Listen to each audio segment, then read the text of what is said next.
What's up, y'all? Jeffery TV coming to you on a Tuesday. Just got through walking through traffic. People pulling through a intersection and was blocking the busway and was backing up into the pedestrian, and I'm walking. Of course, the do not walk sign was turned red. I wasn't supposed to walk, but I don't care. I do what I want to do. No, I don't. I adhere to the rules. I just wanted to say happy Tuesday, everybody. I'm feeling pretty good. I'm starting to realize I need more sleep than I think I do. 8 hours ain't enough. 8 hours ain't enough. Maybe I need more downtime, just more relaxation time, but I need more than 8 hours. I say that I get up at 9. I give myself like 3 hours before I have to punch in and work. And half of that time, I'm out here walking, doing this. And then I get home, give myself an hour to shower, get dressed, dip up my food, put my food together, and maybe eat some, because I can eat while I work. So, I never take a break to eat. Never use my lunch to eat. Never use my lunchtime to eat. Never take a break to eat. And a few times, not a lot, I have to admit, not a lot, but a few times, I don't even take a break to go to the bathroom. There's certain ways we can finagle the call queue to be in a certain status that'll allow you to sneak into the bathroom. And I'm talking about a sit down, of course. A quick urination. Hell, you can squeeze those in anytime. Boom, boom, boom, boom. I've even done it while I was live, available. Ran in there real quick, checked the queue, see my position in the queue, run in there, take a quick piss, run back in. Yeah, probably should wash my hands more. But you can't wash your hands if you're unavailable because you don't have enough time. But anyway, what was I talking about? Oh, my time when I get home, eat and get myself, a lot of time. But anyway, the reason I cut this on, why do I always do that? I always go into these long, drawn out, twisted turns of experience and delve into deep detail of such mundane activities. My cousin Keegan told me I'll be doing that. He said, you just be going into such detail in the most ordinary thing. Yes, that's what I do. And I said it's Seinfeldish. That's what Seinfeld did. And I like Seinfeld's comedy, to be quite frankly with you. But I do like that. I do like exploring the parts and possibilities and dissecting and going through the little things in life, the so-called little things in life. But anyway, I know that, this ain't life's first rodeo, and it ain't even my first rodeo. It's nothing new probably. But the rhetoric and the conversation right now in my Facebook feed, I don't want to say on social media, but it probably, my news feed is probably a reflection of the overall tenor of social media right now, is the rhetoric or the conversation is vile. No, it's not vile. It's not vile. It's not vile. Take that back. It's not vile. That's the wrong word. I was just trying to be poetic and slick. It's concerning to me. Very concerning. The fact, the part that a lot of people think that the assassination was staged. So many people think that it's alarming to me for some reason. For some reason, that particular thing is alarming to me.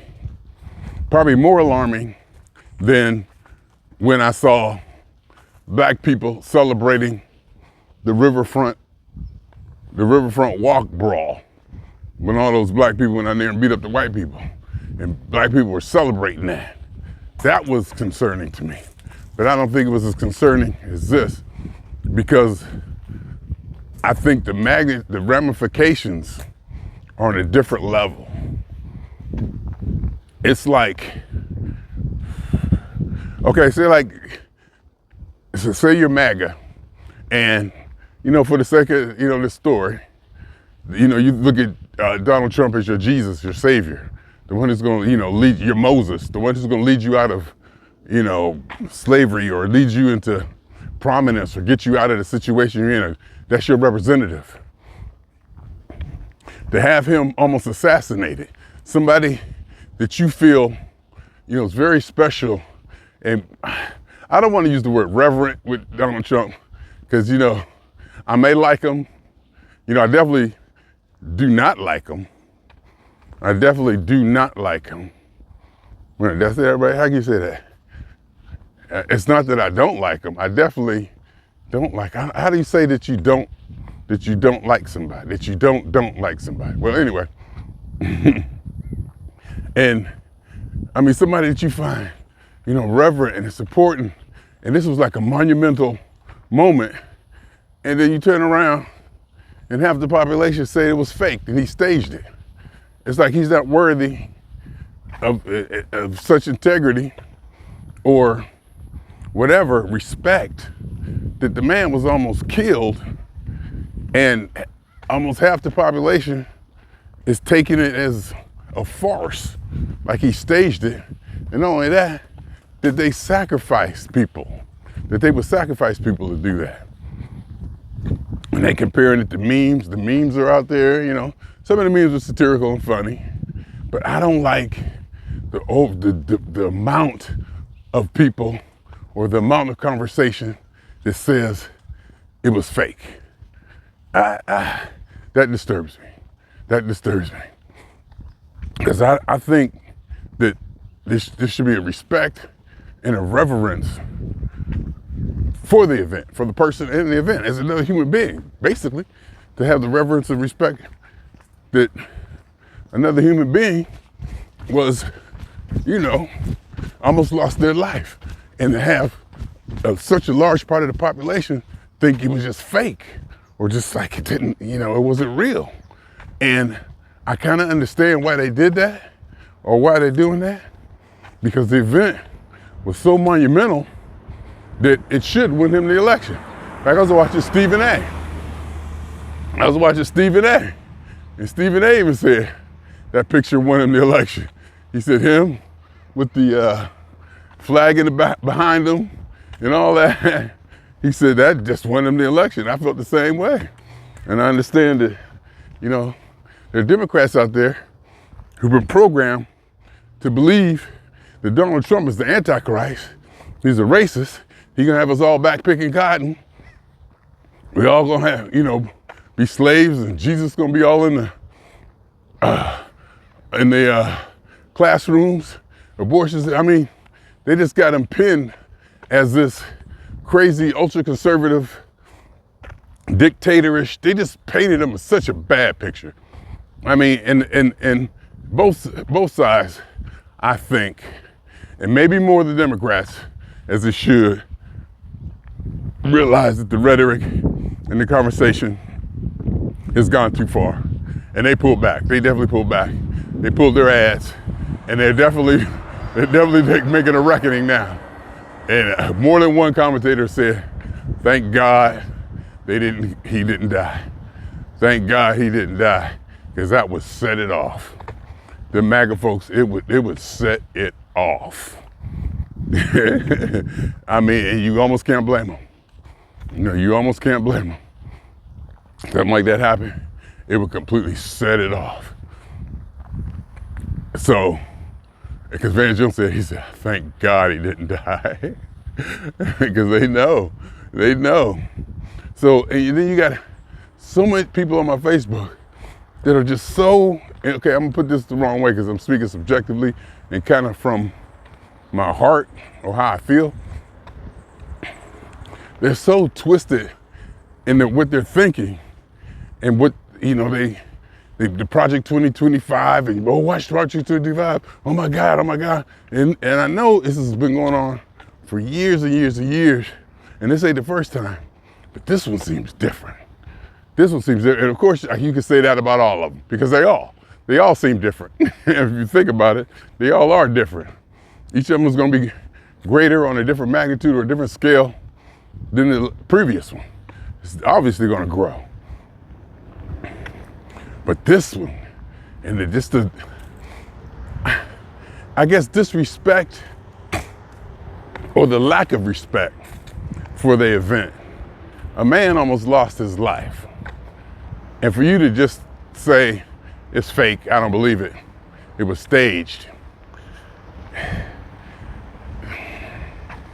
I just don't operate that way.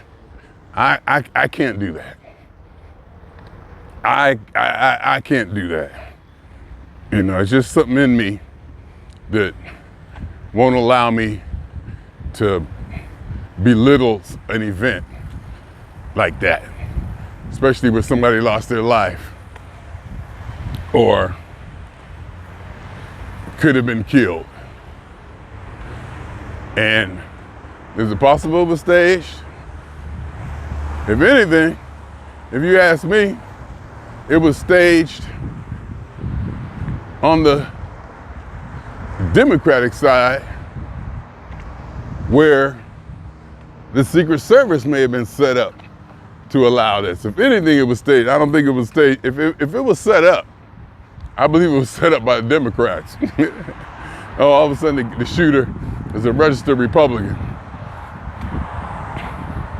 If anything, if that's the way I'm leaning, you know, maybe my sympathies are towards Donald Trump. Who knows? Maybe they are. Maybe I hear so much him demonized so unrealistically, and the information I hear against him is just so phenomenally overblown. And it's like with the George Clinton stuff, the evil he said he used to do, and stuff he used to do to people. I'm like, I don't think it's possible for one person to be all that. How can one person get away? I don't think Mr. Clinton or Jesus Christ himself could do half of the stuff y'all accuse him of doing. I'm not saying he did or he didn't. I wasn't there. I'm just saying there's a lot for one person to be able to do. And calling him Hitler, I mean, calling Trump Hitler and all that stuff. I'm just saying, see what I'm saying? If anything, and then you got people, and then of course you got people on the right, obviously saying, you know, conspiracy too, and they're probably saying the conspiracy that I probably am, if there is one, if there was something to it, the one I'm leaning to is that the Secret Service was in on it. Biden or somebody. I love Hillary Clinton, and I love Bill Clinton, but it sounds like something the Clintons would do, because I watch House of Cards, and I believe that in politics and the money involved and the stakes that come into play, that people have been killed to get through an agenda. And I'll even go as far as to say people have been killed to benefit a large part of the population, to where the opportunity cost of the return on investment, quote unquote, may be worth the life of that one or two or three persons, to serve millions or to get this through or to protect that or to save this. So if anything, that's kind of where I'm at. And I'm looking at, you know, the MAGA people and the Trump supporters. I mean, they got their gear together. They be looking good.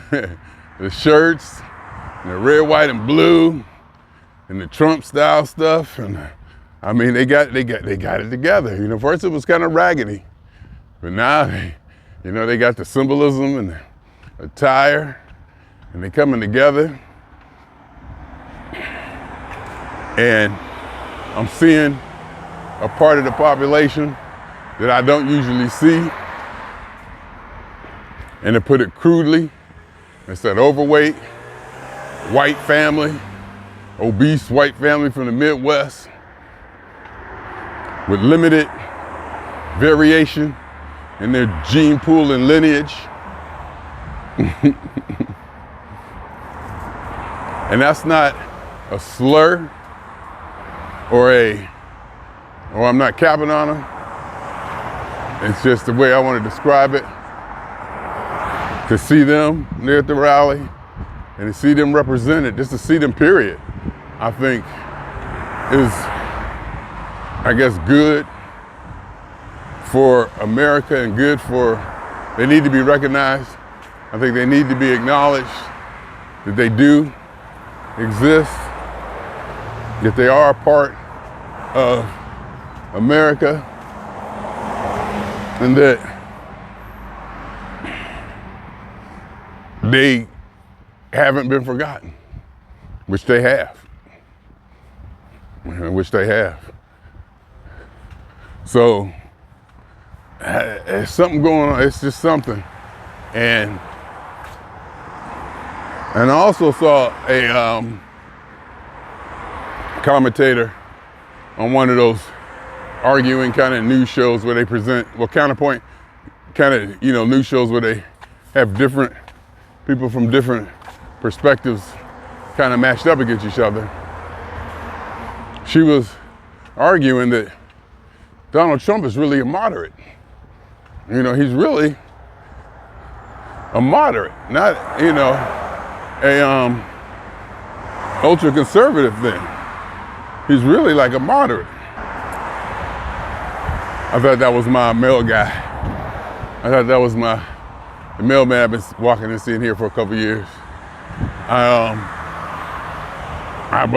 I walk up and down here, I seen him, we walk past each other, say hi. And you do it so many times, you actually got to say something at some point,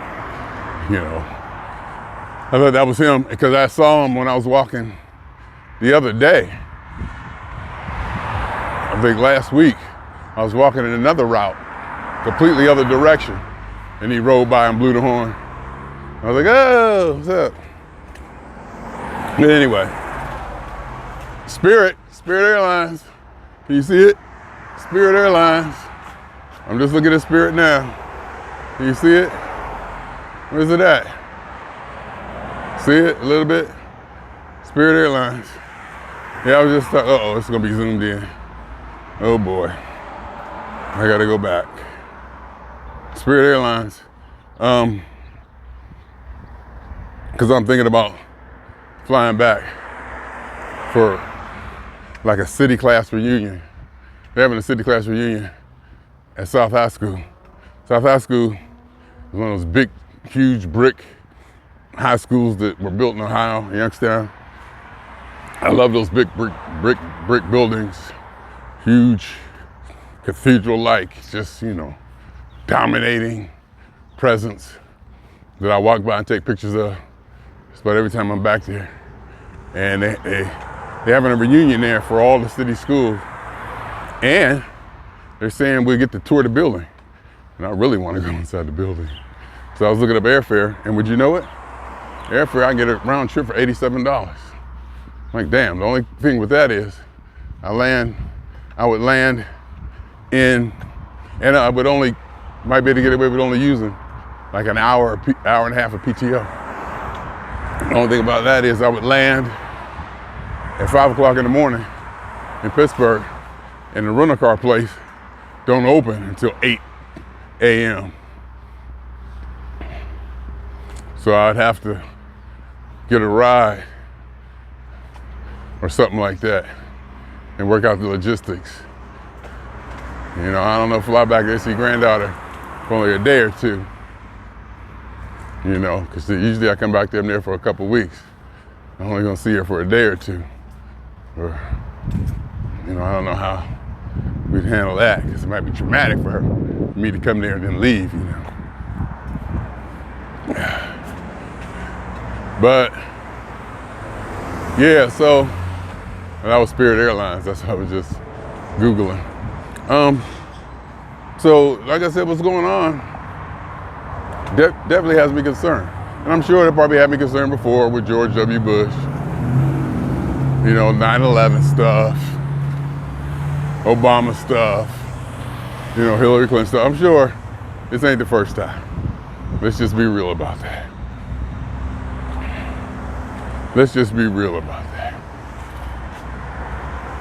I'm sure this ain't the first time, but I keep wanting to use the word rhetoric, R-H-E-T-O-R-I-C. I learned how to spell it.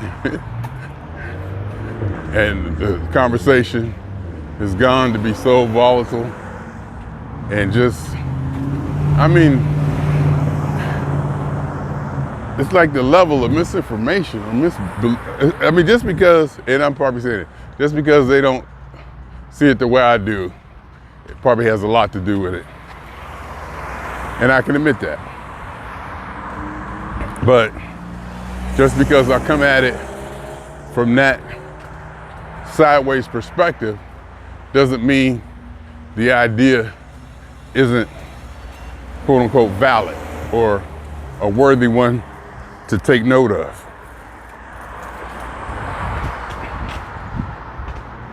I am truly concerned. I am truly concerned.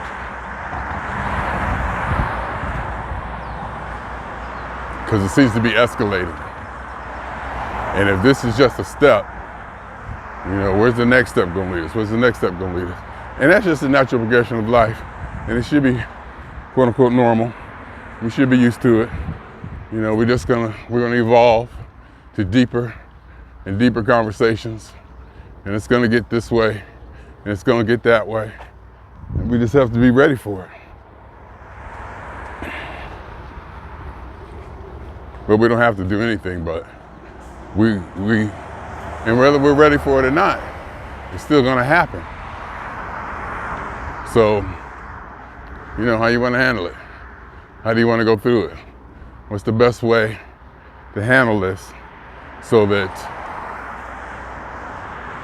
the most maximum benefit, whatever that is, that's completely relative, but the maximum benefit is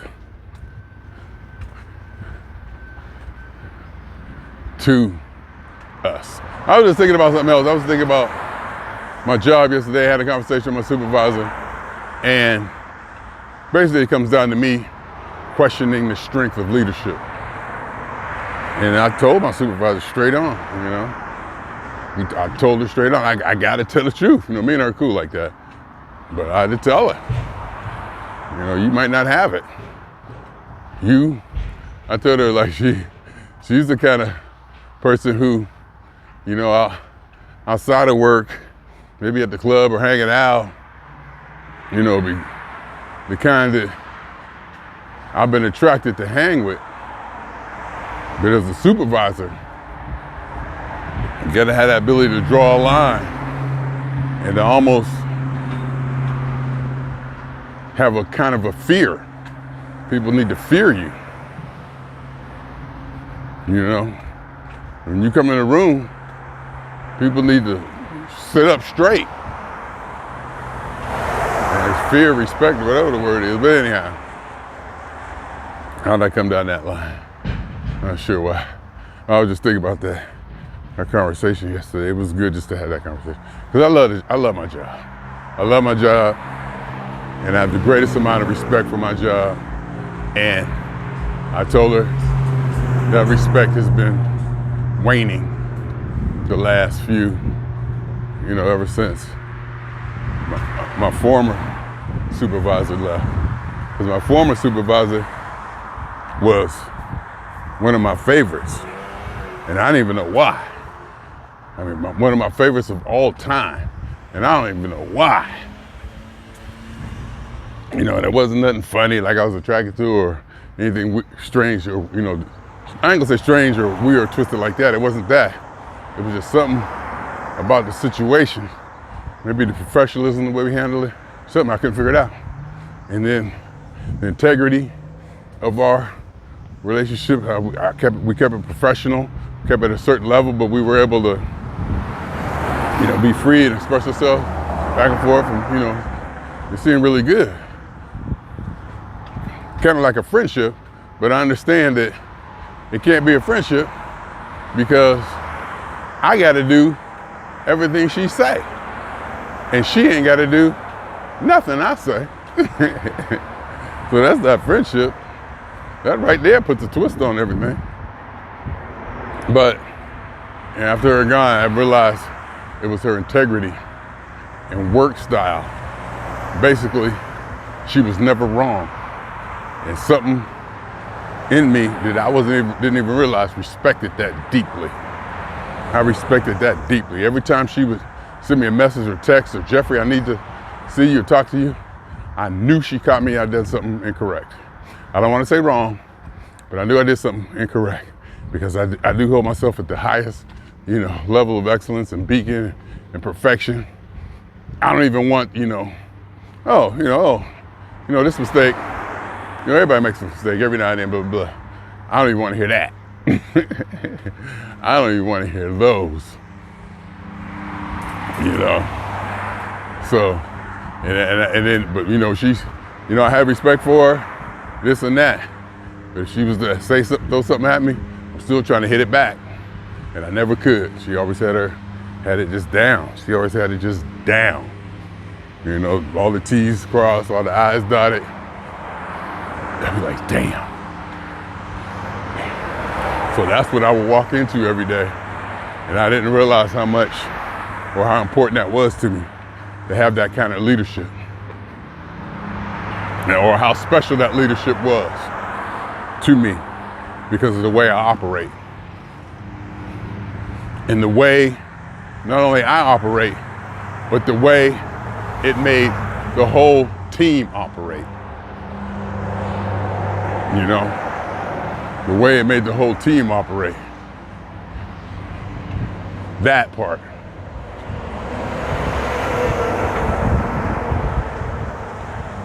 I'm just thinking about something else we were talking about yesterday. About there may or may not be a disgruntled employee who's voicing their opinion.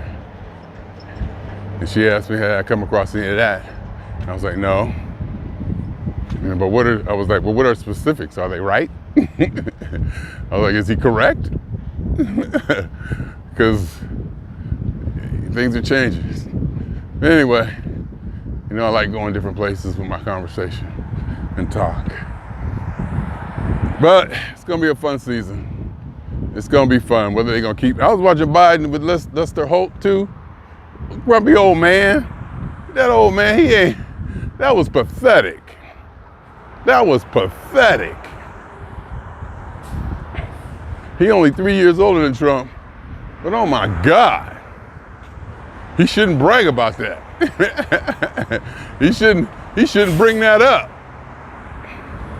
Because the difference between him physically and cognitively, at least visually, looking at him, the way he move, act, talk, his blinking, when he go to say, and that's not stuttering, that's struggling to find the right words mentally. And then all of a sudden you turn around like a Trump, virile. You don't make that kind of comparison no more, Mr. Biden, President Biden. I wouldn't make that comparison that you're only 3 years older than him. Because he's like far, far, far exceeding what you are. Vibrantly and physically and cognitively, it looks like ability, whatever.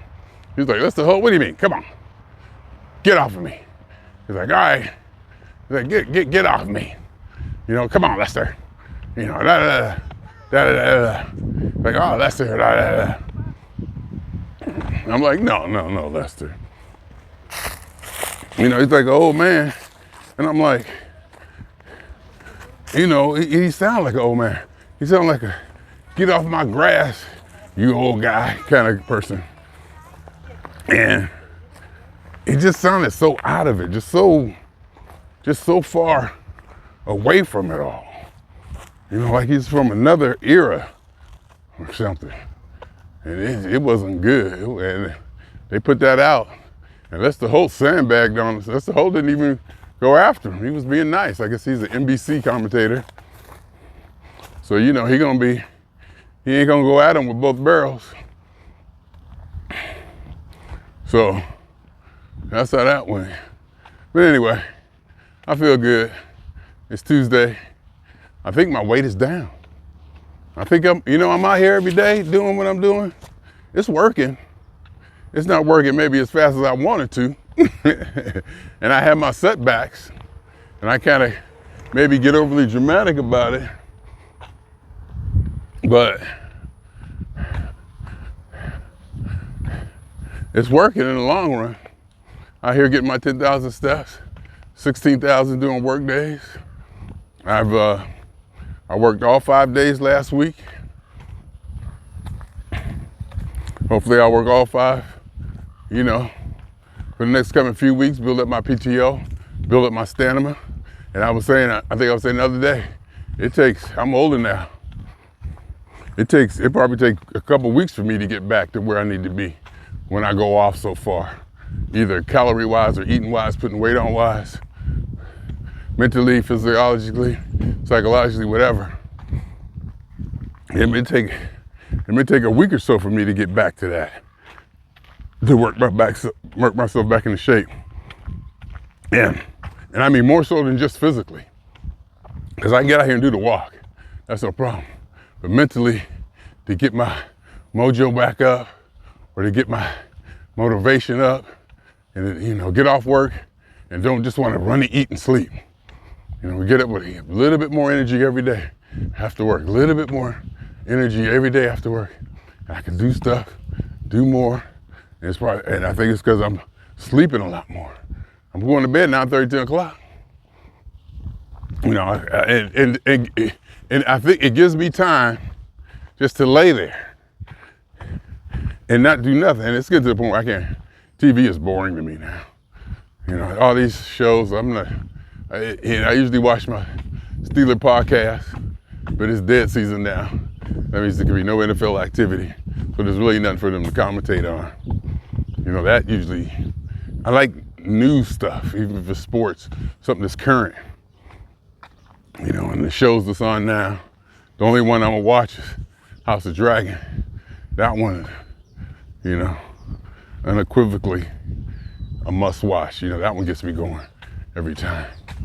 But the other ones, I'm just like, yeah, blah, blah, blah, whatever. Maybe I need to start watching a comedy. I probably need to start watching a comedy. Something light, like Billions.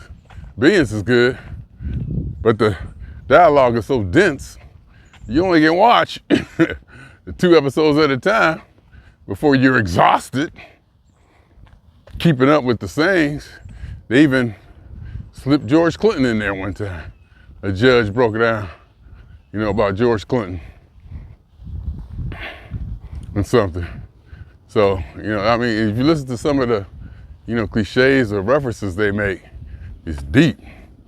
And you don't want to miss none, and plus the storyline is entwined in there. It's good. It's a good show.